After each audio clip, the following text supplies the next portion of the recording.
श्रीगणेशाय नमः। अथ श्री पंचमुखी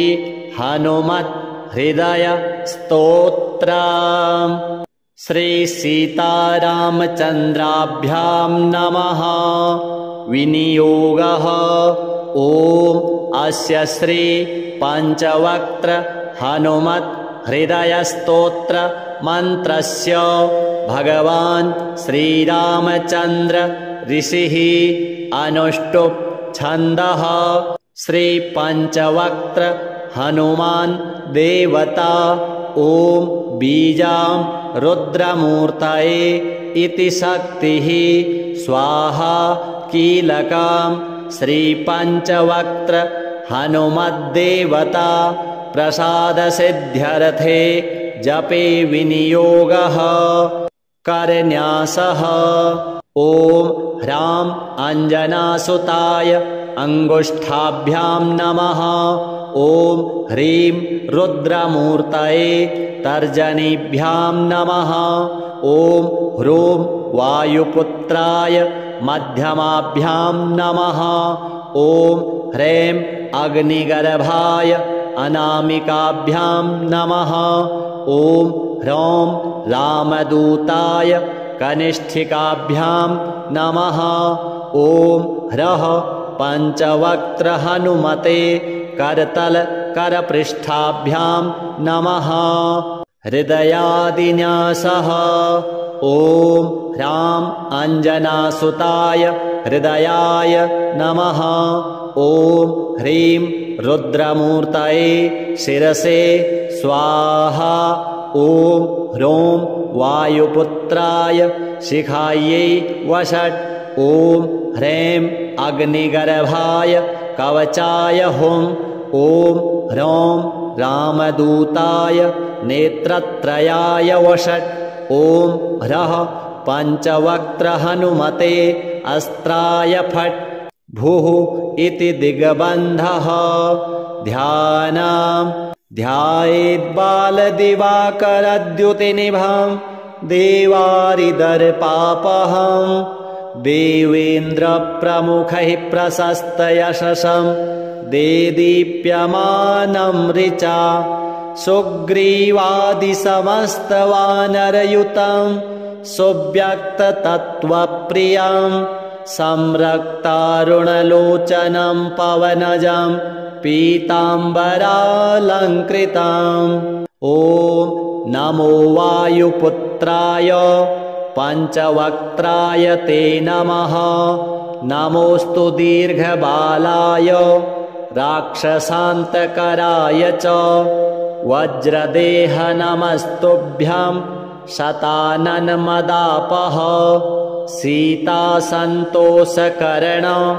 नमो राघव किङ्कर सृष्टिप्रवर्तक नमो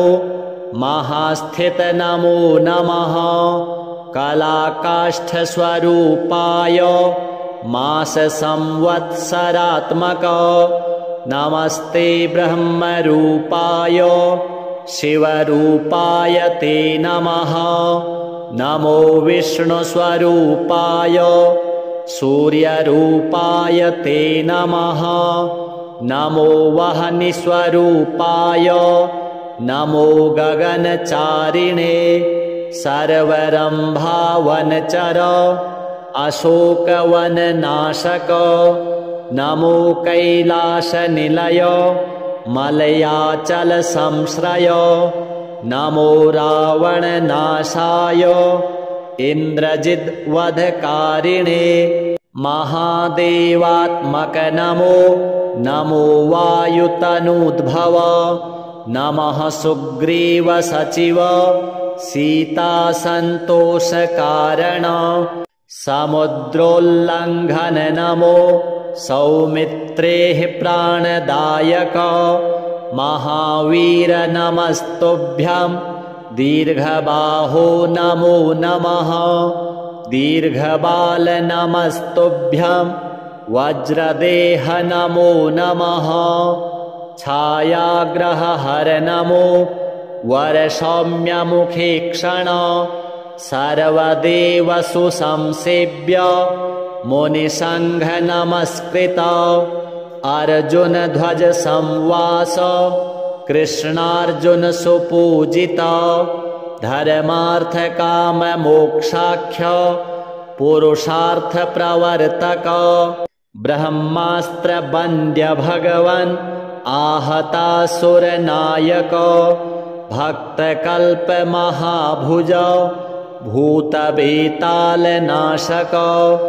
दुष्ट ग्रह हरानंत वासुदेव नमोस्तुते श्रीराम कार्ये चतुर पार्वती गर्भ संभव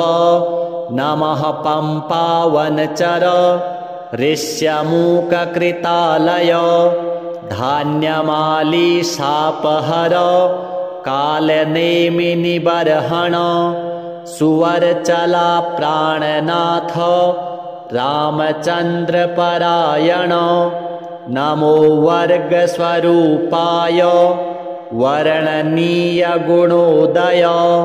वरिष्ठाय नमस्तुभ्यं वेदरूप नमो नमः नमस्तुभ्यं नमस्तुभ्यं भूयो भूयो नमाम्यहम् इति ते कथितं देवी हृदयं श्रीहनुमतः सर्वसम्पत्करं पुण्यं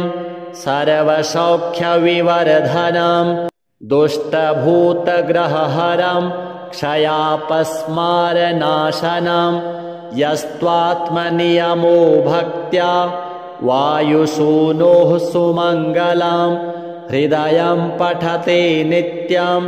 स ब्रह्म सदृशो भवेत् अजप्तं हृदयं य इमं मन्त्रं जपति मानवः स दुःखं शीघ्रमाप्नोति मन्त्रसिद्धिर्न जायते सत्यं सत्यं पुनः सत्यं मन्त्रसिद्धिकरं परम् इत्थं च कथितं पूर्वं साम्बेन स्वप्रियां प्रति महर्षिर्गौतमात् पूर्वं मया प्राप्तमिदं मुने तन्मया प्रहितं सर्वं शिष्यवात्सल्यकारणात् श्रीहनुमद्देवार्पणमस्तु। ॐ नमो वायुपुत्राय पञ्चवक्त्राय ते नमः नमोऽस्तु दीर्घबालाय राक्षसान्तकराय च वज्रदेह नमस्तुभ्यं शताननमदापः सीतासन्तोषकर्ण नमो राघव किङ्कर सृष्टिप्रवर्तक नमो महास्थित नमो नमः कलाकाष्ठस्वरूपाय माससंवत्सरात्मक नमस्ते ब्रह्मरूपाय शिवरूपाय ते नमः नमो विष्णुस्वरूपाय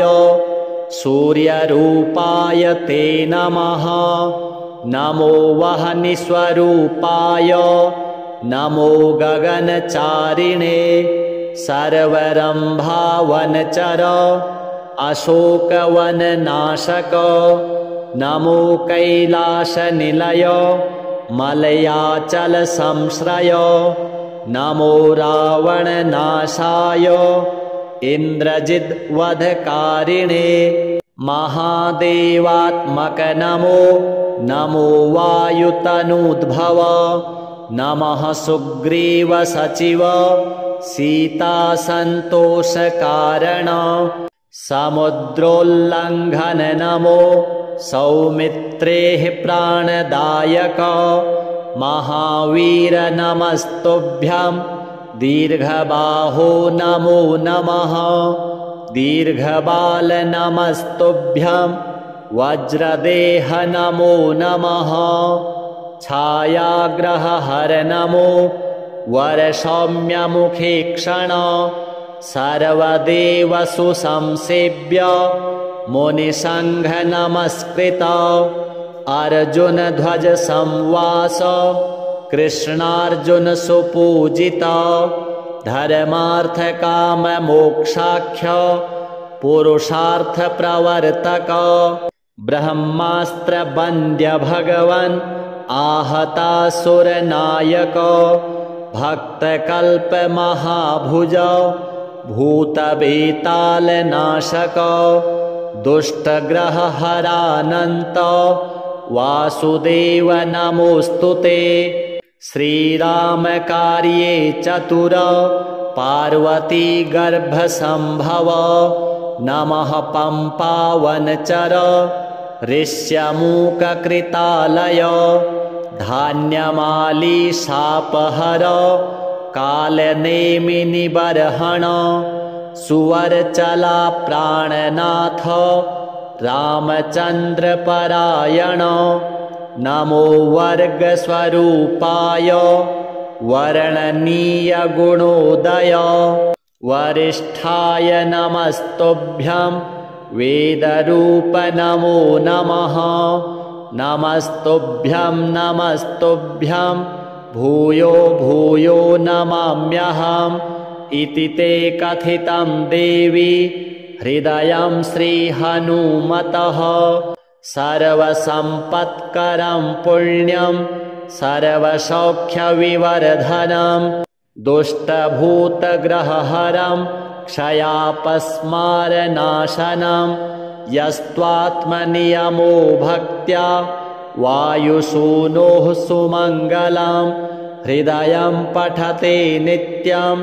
स ब्रह्म सदृशो भवेत् अजप्तं हृदयं य इमं मन्त्रं जपति मानवः स दुःखं शीघ्रमाप्नोति मन्त्रसिद्धिर्न जायते सत्यं सत्यं पुनः सत्यं मन्त्रसिद्धिकरं परम्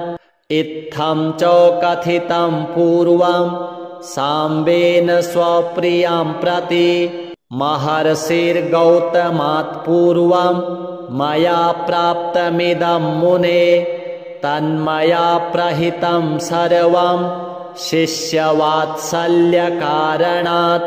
श्रीहनुमद्देवार्पणमस्तु। ॐ नमो वायुपुत्राय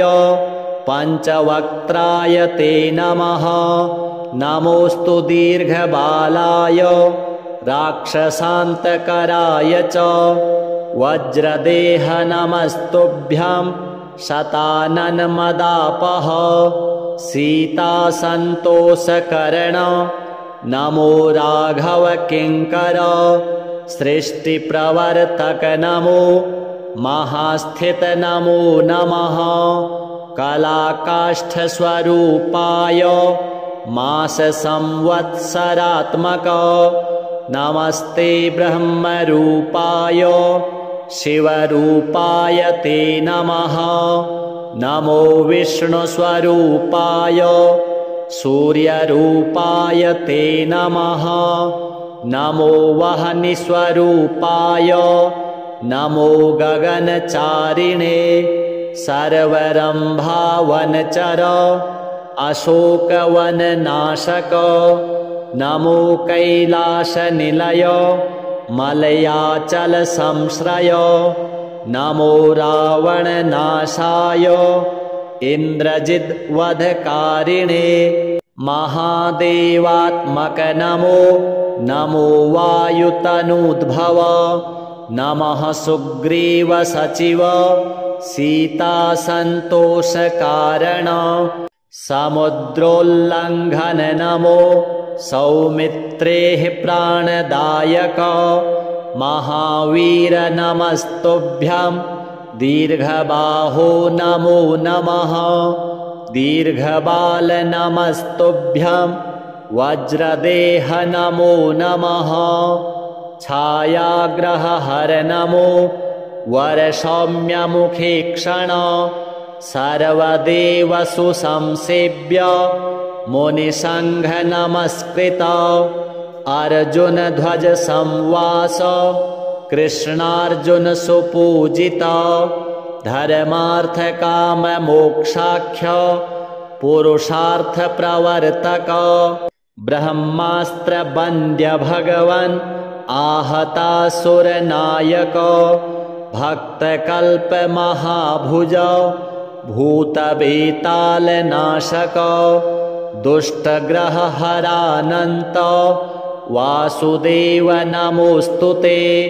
श्रीरामकार्ये चतुर पार्वती गर्भसम्भव नमः पम्पावनचर ऋष्यमूककृतालय धान्यमाली शापहर कालनेमिनिबर्हण सुवर्चला प्राणनाथ रामचन्द्रपरायण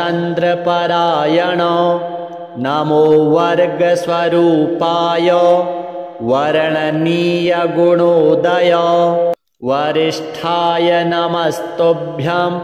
वेदरूप नमो नमः नमस्तुभ्यं नमस्तुभ्यं भूयो भूयो नमाम्यहम् इति ते कथितं देवी हृदयं श्रीहनुमतः सर्वसम्पत्करं पुण्यं सर्वसौख्यविवर्धनं दुष्टभूतग्रहहरं क्षयापस्मारनाशनं यस्त्वात्मनियमो भक्त्या वायुसूनोः सुमङ्गलं हृदयं पठते नित्यं स ब्रह्मसदृशो भवेत् अजप्तं हृदयं य इमं मन्त्रं जपति मानवः स दुःखं शीघ्रमाप्नोति मन्त्रसिद्धिर्न जायते सत्यं सत्यं पुनः सत्यं मन्त्रसिद्धिकरं परम् इत्थं च कथितं पूर्वं साम्बेन स्वप्रियां प्रति महर्षिर्गौतमात् पूर्वं मया प्राप्तमिदं मुने तन्मया प्रहितं सर्वं शिष्यवात्सल्यकारणात् श्रीहनुमद्देवार्पणमस्तु। ॐ नमो वायुपुत्राय पञ्चवक्त्राय ते नमः नमोऽस्तु दीर्घबालाय राक्षसान्तकराय च वज्रदेह नमस्तुभ्यं शताननमदापः सीतासन्तोषकरण नमो राघव किङ्कर सृष्टिप्रवर्तक नमो महास्थित नमो नमः कलाकाष्ठस्वरूपाय माससंवत्सरात्मक नमस्ते ब्रह्मरूपाय शिवरूपाय ते नमः नमो विष्णुस्वरूपाय सूर्यरूपाय ते नमः नमो वह्निस्वरूपाय नमो गगनचारिणे सर्वरम्भावनचर अशोकवननाशक नमो कैलासनिलय मलयाचलसंश्रय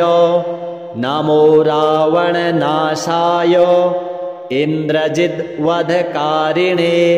महादेवात्मक नमो नमो वायुतनूद्भव नमः सुग्रीवसचिव सीतासन्तोषकारण समुद्रोल्लङ्घन नमो सौमित्रेः प्राणदायक महावीर नमस्तुभ्यं दीर्घबाहो नमो नमः दीर्घबाल नमस्तुभ्यं वज्रदेह नमो नमः छायाग्रहहर नमो वरसौम्यमुखे क्षण सर्वदेवसु संसेव्य मुनिसङ्घ नमस्कृत अर्जुन ध्वज संवास कृष्णार्जुन सुपूजित धर्मार्थ काम मोक्षाख्य पुरुषार्थ प्रवर्तक ब्रह्मास्त्रवन्द्य भगवन् आहतासुरनायक भक्तकल्पमहाभुज भूतवेतालनाशक दुष्टग्रहहरानन्त वासुदेव नमोऽस्तु ते। श्रीरामकार्ये चतुर पार्वती गर्भसम्भव नमः पम्पावनचर ऋष्यमूककृतालय धान्यमाली शापहर कालनेमिनिबर्हण सुवर्चला प्राणनाथ रामचन्द्रपरायण नमो वर्गस्वरूपाय वर्णनीय गुणोदय वरिष्ठाय नमस्तुभ्यं वेदरूप नमो नमः नमस्तुभ्यं नमस्तुभ्यं भूयो भूयो नमाम्यहम् इति ते कथितं देवी हृदयं श्रीहनुमतः सर्वसम्पत्करं पुण्यं सर्वसौख्यविवर्धनं दुष्टभूतग्रहहरं क्षयापस्मारनाशनं यस्त्वात्मनियमो भक्त्या वायुसूनोः सुमङ्गलं हृदयं पठते नित्यं स ब्रह्मसदृशो भवेत् अजप्तं हृदयं य इमं मन्त्रं जपति मानवः स दुःखं शीघ्रमाप्नोति मन्त्रसिद्धिर्न जायते सत्यं सत्यं पुनः सत्यं मन्त्रसिद्धिकरं परम् इत्थं च कथितं पूर्वं साम्बेन स्वप्रियां प्रति महर्षिर्गौतमात् पूर्वं मया प्राप्तमिदं मुने तन्मया प्रहितं सर्वं शिष्यवात्सल्यकारणात् श्रीहनुमद्देवार्पणमस्तु। ॐ नमो वायुपुत्राय पञ्चवक्त्राय ते नमः नमोऽस्तु दीर्घबालाय राक्षसान्तकराय च वज्रदेह नमस्तुभ्यं शताननमदापः सीतासन्तोषकर्ण नमो राघव किङ्कर सृष्टिप्रवर्तक नमो महास्थित नमो नमः कलाकाष्ठस्वरूपाय माससंवत्सरात्मक नमस्ते ब्रह्मरूपाय शिवरूपाय ते नमः नमो विष्णुस्वरूपाय सूर्यरूपाय ते नमः नमो वह्निस्वरूपाय नमो गगनचारिणे सर्वरम्भावनचर अशोकवननाशक नमो कैलासनिलय मलयाचलसंश्रय नमो रावणनाशाय इन्द्रजिद्वधकारिणे महादेवात्मक नमो नमो वायुतनूद्भव नमः सुग्रीवसचिव सीतासन्तोषकारण समुद्रोल्लङ्घन नमो सौमित्रेः प्राणदायक महावीर नमस्तुभ्यं दीर्घबाहो नमो नमः दीर्घबाल नमस्तुभ्यं वज्रदेह नमो नमः छायाग्रहहर नमो वरसौम्यमुखे क्षण सर्वदेवसु संसेव्य मुनिसङ्घ नमस्कृत अर्जुन ध्वज संवास कृष्णार्जुन सुपूजित धर्मार्थ काम मोक्षाख्य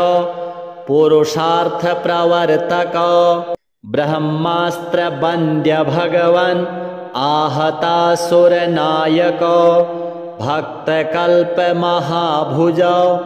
भूतवेतालनाशक दुष्टग्रहहरानन्त वासुदेव नमोऽस्तु ते। श्रीरामकार्ये चतुर पार्वती गर्भसम्भव नमः पम्पावनचर ऋष्यमूककृतालय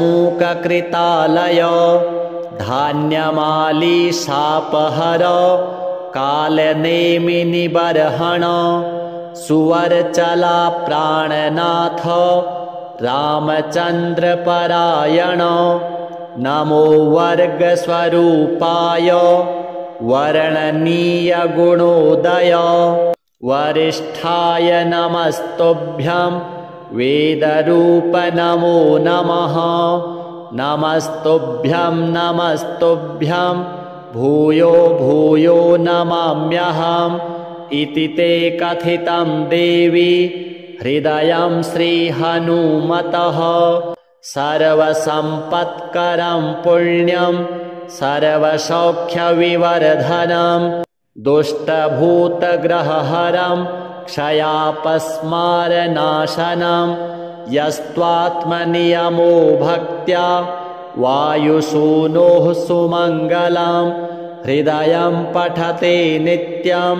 स ब्रह्मसदृशो भवेत् अजप्तं हृदयं य इमं मन्त्रं जपति मानवः स दुःखं शीघ्रमाप्नोति मन्त्रसिद्धिर्न जायते सत्यं सत्यं पुनः सत्यं मन्त्रसिद्धिकरं परम् इत्थं च कथितं पूर्वं साम्बेन स्वप्रियां प्रति महर्षिर्गौतमात् पूर्वं मया प्राप्तमिदं मुने तन्मया प्रहितं सर्वं शिष्यवात्सल्यकारणात् श्रीहनुमद्देवार्पणमस्तु। ॐ नमो वायुपुत्राय पञ्चवक्त्राय ते नमः नमोऽस्तु दीर्घबालाय राक्षसान्तकराय च वज्रदेह नमस्तुभ्यं शताननमदापः सीतासन्तोषकर्ण नमो राघव किङ्कर सृष्टिप्रवर्तक नमो महास्थित नमो नमः कलाकाष्ठस्वरूपाय माससंवत्सरात्मक नमस्ते ब्रह्मरूपाय शिवरूपाय ते नमः नमो विष्णुस्वरूपाय सूर्यरूपाय ते नमः नमो वह्निस्वरूपाय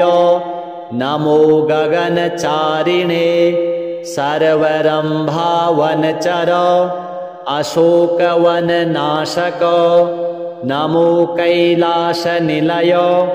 मलयाचलसंश्रय नमो रावणनाशाय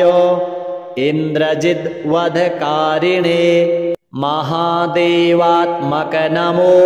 नमो वायुतनूद्भव नमः सुग्रीवसचिव सीतासन्तोषकारण समुद्रोल्लङ्घन नमो सौमित्रेः प्राणदायक महावीर नमस्तुभ्यं दीर्घबाहो नमो नमः दीर्घबाल नमस्तुभ्यं वज्रदेह नमो नमः छायाग्रहहर नमो वरसौम्यमुखे क्षण सर्वदेवसु संसेव्य मुनिसङ्घ नमस्कृत अर्जुन ध्वज संवास कृष्णार्जुन सुपूजित धर्मार्थ काम मोक्षाख्य पुरुषार्थ प्रवर्तक ब्रह्मास्त्र वन्द्य भगवन् आहतासुर नायक भक्तकल्प महाभुज भूतवेताल नाशक दुष्टग्रहहरानन्त वासुदेव नमोऽस्तु ते। श्रीरामकार्ये चतुर पार्वती गर्भसम्भव नमः पम्पावनचर ऋष्यमूककृतालय धान्यमाली शापहर कालनेमिनिबर्हण सुवर्चला प्राणनाथ रामचन्द्रपरायण नमो वर्गस्वरूपाय वर्णनीयगुणोदय वरिष्ठाय नमस्तुभ्यं वेदरूप नमो नमः नमस्तुभ्यं नमस्तुभ्यं भूयो भूयो नमाम्यहम् इति ते कथितं देवी हृदयं श्रीहनुमतः सर्वसम्पत्करं पुण्यं सर्वसौख्यविवर्धनं दुष्टभूतग्रहहरं क्षयापस्मारनाशनं यस्त्वात्मनियमो भक्त्या वायुसूनोः सुमङ्गलं हृदयं पठते नित्यं स ब्रह्मसदृशो भवेत् अजप्तं हृदयं य इमं मन्त्रं जपति मानवः स दुःखं शीघ्रमाप्नोति मन्त्रसिद्धिर्न जायते सत्यं सत्यं पुनः सत्यं मन्त्रसिद्धिकरं परम् इत्थं च कथितं पूर्वं साम्बेन स्वप्रियां प्रति महर्षिर्गौतमात् पूर्वं मया प्राप्तमिदं मुने तन्मया प्रहितं सर्वं शिष्यवात्सल्यकारणात् श्रीहनुमद्देवार्पणमस्तु। ॐ नमो वायुपुत्राय पञ्चवक्त्राय ते नमः नमोऽस्तु दीर्घबालाय राक्षसान्तकराय च वज्रदेह नमस्तुभ्यं शताननमदापः सीतासन्तोषकरण नमो राघव किङ्कर सृष्टिप्रवर्तक नमो महास्थित नमो नमः कलाकाष्ठस्वरूपाय माससंवत्सरात्मक नमस्ते ब्रह्मरूपाय शिवरूपाय ते नमः नमो विष्णुस्वरूपाय सूर्यरूपाय ते नमः नमो वह्निस्वरूपाय नमो गगनचारिणे सर्वरम्भावनचर अशोकवननाशक नमो कैलासनिलय मलयाचलसंश्रय नमो रावणनाशाय इन्द्रजिद्वधकारिणे महादेवात्मक नमो नमो वायुतनूद्भव नमः सुग्रीवसचिव सीतासन्तोषकारण समुद्रोल्लङ्घन नमो सौमित्रेः प्राणदायक महावीर नमस्तुभ्यं दीर्घबाहो नमो नमः दीर्घबाल नमस्तुभ्यं वज्रदेह नमो नमः छायाग्रहहर नमो वरसौम्यमुखे क्षण सर्वदेवसु संसेव्य मुनिसङ्घ नमस्कृत अर्जुनध्वज संवास कृष्णार्जुन सुपूजित धर्मार्थकाममोक्षाख्य पुरुषार्थ प्रवर्तक ब्रह्मास्त्रवन्द्य भगवन् आहतासुरनायक भक्तकल्पमहाभुज भूतवेतालनाशक दुष्टग्रहहरानन्त वासुदेव नमोऽस्तु ते श्रीरामकार्ये चतुर पार्वती गर्भसंभव नमः पम्पावनचर ऋष्यमूककृतालय धान्यमाली शापहर कालनेमिनिबर्हण सुवर्चला प्राणनाथ रामचन्द्रपरायण नमो वर्गस्वरूपाय वर्णनीयगुणोदय वरिष्ठाय नमस्तुभ्यं वेदरूप नमो नमः नमस्तुभ्यं नमस्तुभ्यं भूयो भूयो नमाम्यहम् इति ते कथितं देवी हृदयं श्रीहनुमतः सर्वसम्पत्करं पुण्यं सर्वसौख्यविवर्धनं दुष्टभूतग्रहहरं क्षयापस्मारनाशनं यस्त्वात्मनियमो भक्त्या वायुसूनोः सुमङ्गलं हृदयं पठते नित्यं स ब्रह्मसदृशो भवेत् अजप्तं हृदयं य इमं मन्त्रं जपति मानवः स दुःखं शीघ्रमाप्नोति मन्त्रसिद्धिर्न जायते सत्यं सत्यं पुनः सत्यं मन्त्रसिद्धिकरं परम् इत्थं च कथितं पूर्वं साम्बेन स्वप्रियां प्रति महर्षिर्गौतमात् पूर्वं मया प्राप्तमिदं मुने तन्मया प्रहितं सर्वं शिष्यवात्सल्यकारणात् श्रीहनुमद्देवार्पणमस्तु। ॐ नमो वायुपुत्राय पञ्चवक्त्राय ते नमः नमोऽस्तु दीर्घबालाय राक्षसान्तकराय च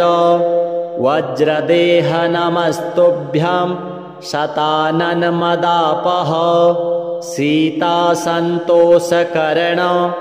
नमो राघव किङ्कर सृष्टिप्रवर्तक नमो महास्थित नमो नमः कलाकाष्ठस्वरूपाय माससंवत्सरात्मक नमस्ते ब्रह्मरूपाय शिवरूपाय ते नमः नमो विष्णुस्वरूपाय सूर्यरूपाय ते नमः नमो वह्निस्वरूपाय नमो गगनचारिणे सर्वरम्भावनचर अशोकवननाशक नमो कैलासनिलय मलयाचलसंश्रय नमो रावणनाशाय इन्द्रजिद्वधकारिणे महादेवात्मक नमो नमो वायुतनूद्भव नमः सुग्रीवसचिव सीतासन्तोषकारण समुद्रोल्लङ्घन नमो सौमित्रेः प्राणदायक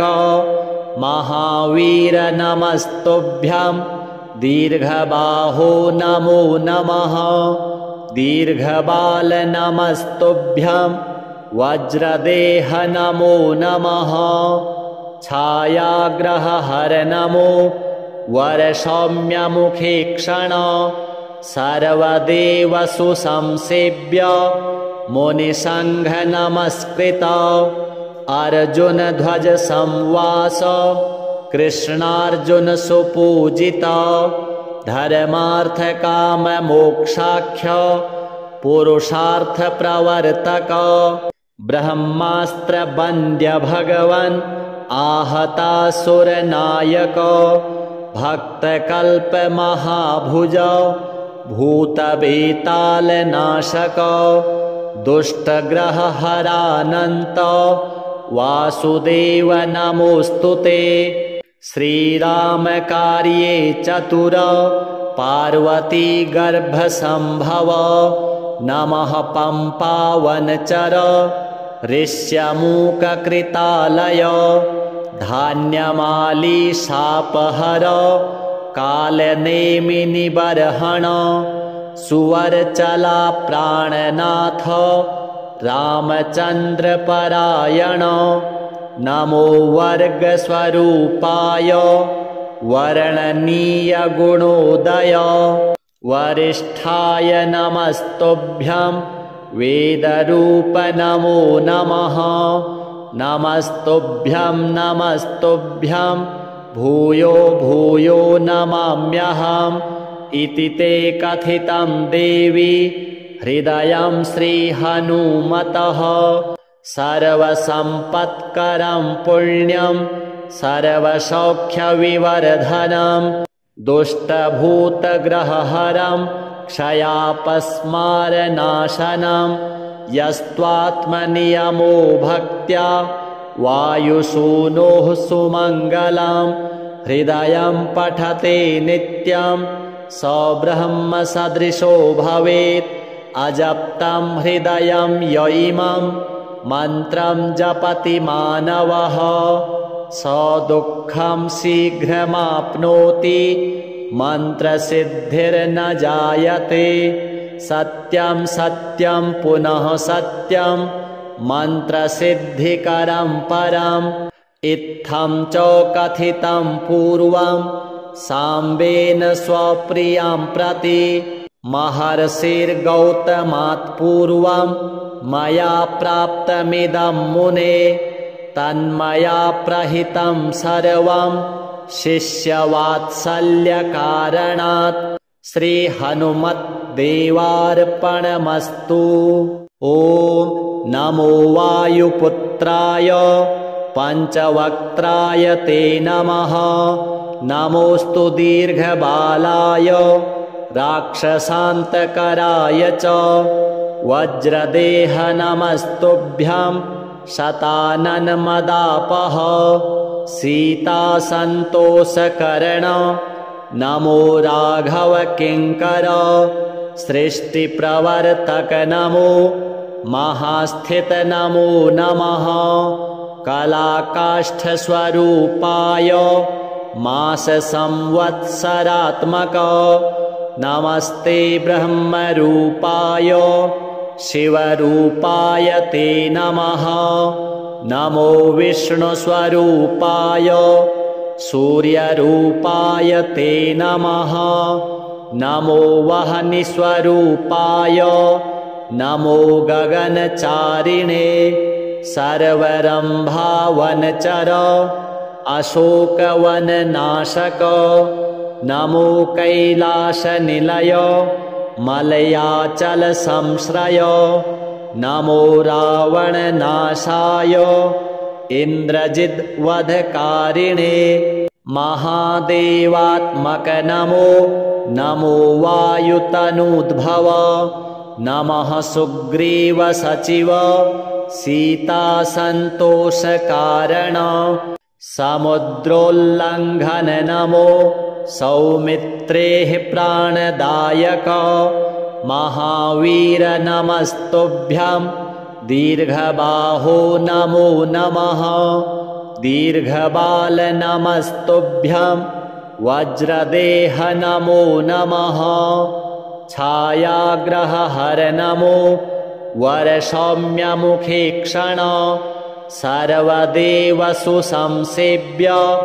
मुनिसङ्घ नमस्कृत अर्जुन ध्वज संवास कृष्णार्जुन सुपूजित धर्मार्थ काम मोक्षाख्य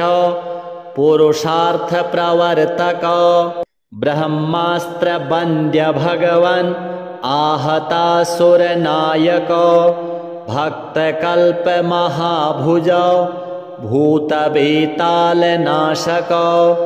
दुष्टग्रहहरानन्त वासुदेव नमोऽस्तुते श्रीरामकार्ये चतुर पार्वती गर्भसम्भव नमः पम्पावनचर ऋष्यमूककृतालय धान्यमालीशापहर कालनेमिनिबर्हण सुवर्चला प्राणनाथ रामचन्द्रपरायण नमो वर्गस्वरूपाय वर्णनीयगुणोदय वरिष्ठाय नमस्तुभ्यं वेदरूप नमो नमः नमस्तुभ्यं नमस्तुभ्यं भूयो भूयो नमाम्यहम् इति ते कथितं देवी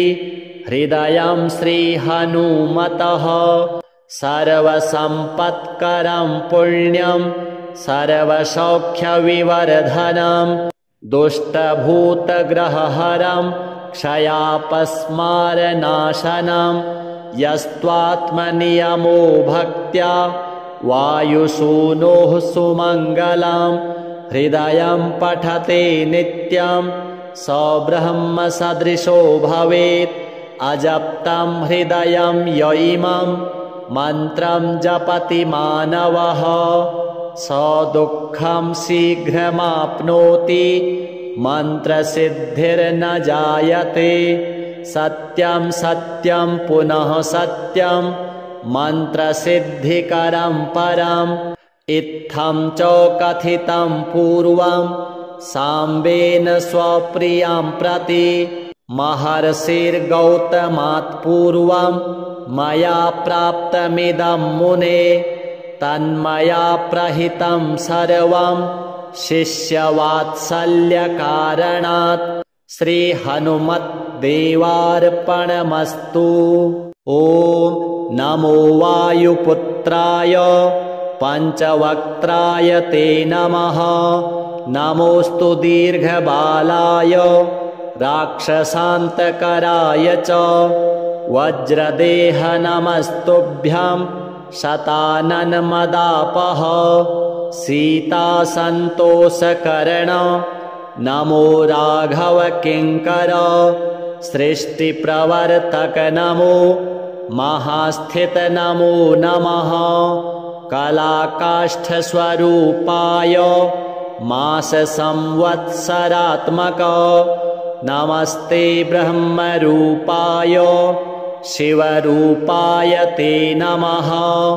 नमो विष्णुस्वरूपाय सूर्यरूपाय ते नमः नमो वह्निस्वरूपाय नमो गगनचारिणे सर्वरम्भावनचर अशोकवननाशक नमो कैलासनिलय मलयाचलसंश्रय नमो रावणनाशाय इन्द्रजिद्वधकारिणे महादेवात्मक नमो नमो वायुतनूद्भव नमः सुग्रीवसचिव सीतासन्तोषकारण समुद्रोल्लङ्घन नमो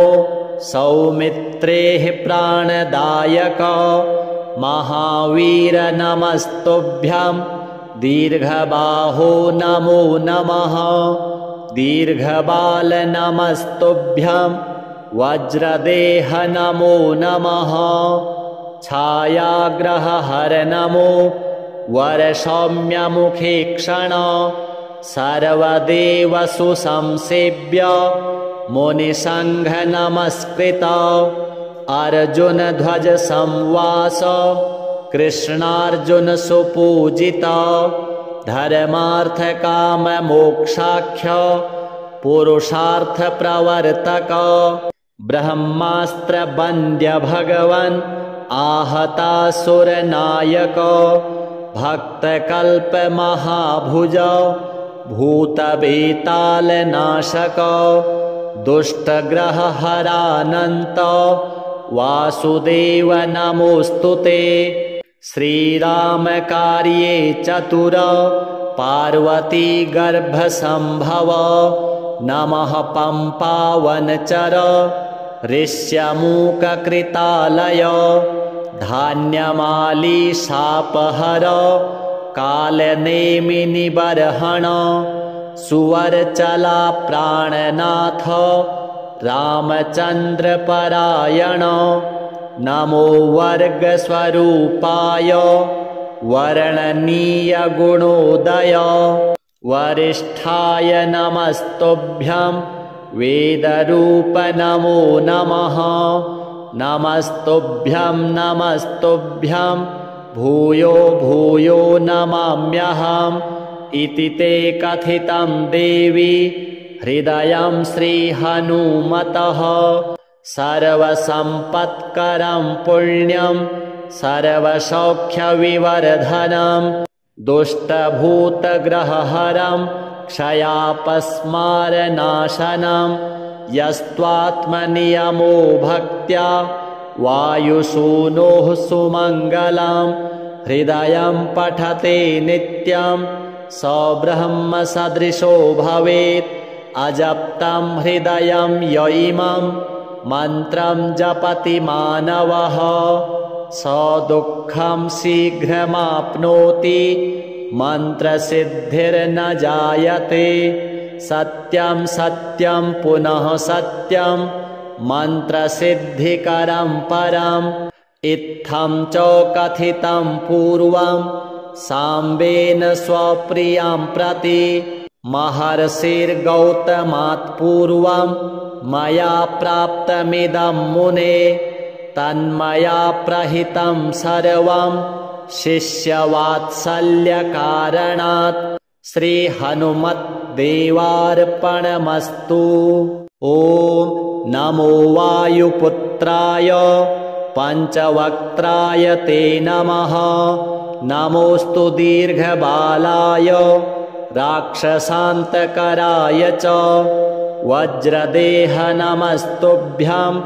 शताननमदापः सीतासन्तोषकरण नमो राघव किङ्कर सृष्टिप्रवर्तक नमो महास्थित नमो नमः कलाकाष्ठस्वरूपाय माससंवत्सरात्मक नमस्ते ब्रह्मरूपाय शिवरूपाय ते नमः नमो विष्णुस्वरूपाय सूर्यरूपाय ते नमः नमो वह्निस्वरूपाय नमो गगनचारिणे सर्वरम्भावनचर अशोकवननाशक नमो कैलासनिलय मलयाचलसंश्रय नमो रावणनाशाय इन्द्रजिद्वधकारिणे महादेवात्मक नमो नमो वायुतनूद्भव नमः सुग्रीवसचिव सीतासन्तोषकारण समुद्रोल्लङ्घन नमो सौमित्रेः प्राणदायक महावीर नमस्तुभ्यं दीर्घबाहो नमो नमः दीर्घबाल नमस्तुभ्यं वज्रदेह नमो नमः छायाग्रहहर नमो वरसौम्यमुखे क्षण सर्वदेवसु संसेव्य मुनिसङ्घ नमस्कृत अर्जुन ध्वज संवास कृष्णार्जुन सुपूजित धर्मार्थ काम मोक्षाख्य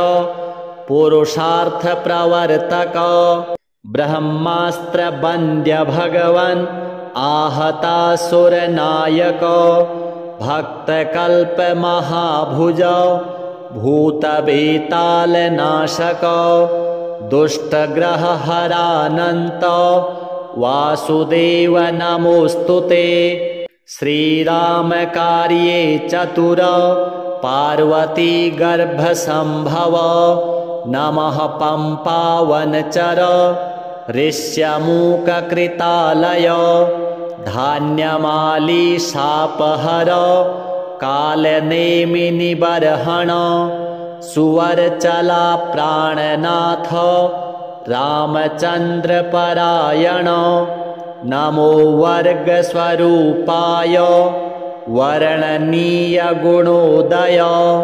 वरिष्ठाय नमस्तुभ्यं वेदरूप नमो नमः नमस्तुभ्यं नमस्तुभ्यं भूयो भूयो नमाम्यहम् इति ते कथितं देवी हृदयं श्रीहनुमतः सर्वसम्पत्करं पुण्यं सर्वसौख्यविवर्धनं दुष्टभूतग्रहहरं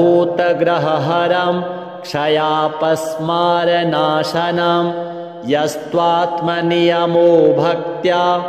वायुसूनोः सुमङ्गलं हृदयं पठते नित्यं स ब्रह्मसदृशो भवेत् अजप्तं हृदयं य इमं मन्त्रं जपति मानवः स दुःखं शीघ्रमाप्नोति मन्त्रसिद्धिर्न जायते सत्यं सत्यं पुनः सत्यं मन्त्रसिद्धिकरं परम् इत्थं च कथितं पूर्वं साम्बेन स्वप्रियां प्रति महर्षिर्गौतमात् पूर्वं मया प्राप्तमिदं मुने तन्मया प्रहितं सर्वं शिष्यवात्सल्यकारणात् श्रीहनुमद्देवार्पणमस्तु।